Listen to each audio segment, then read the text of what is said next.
ಅನಿಸ್ತಾ ಇಲ್ಲ, ಅನ್ಸೋದು ಇಲ್ಲ.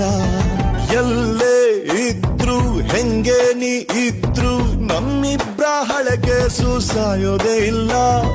ನಿಜಾನ ಸುಳ್ಳ ತುಂಬಾ ಬೈಬೇಕಂತ ನಿನ್ನ ರಿಸೆಪ್ಷನ್ನಿಗೆ ಬಂದಿರುವೆ. ಆಗುತ್ತೋ ಇಲ್ವೋ ಗೊತ್ತಿಲ್ಲ, ತುಂಬಾ ಕಮ್ಮಿ ಕುಡಿದಿರುವೆ. ನಿಜವಾದ ಪ್ರೀತಿ ಅಂದ್ರೆ ಬೈಕಂಡಿರೋದ ಇಲ್ಲ ಹೊಸ ಹುಡುಗಿ ಸಿಗ ಗಂಟ ತಡ್ಕೊಂಡಿರೋದ. ಫೋನು ಇಲ್ಲ ಮೆಸೇಜ್ ಇಲ್ಲ ನಿಂದು, ಎಲ್ಲಿರುವೆ ನಾನು ಬಾರ ಮುಂದೆಯೇ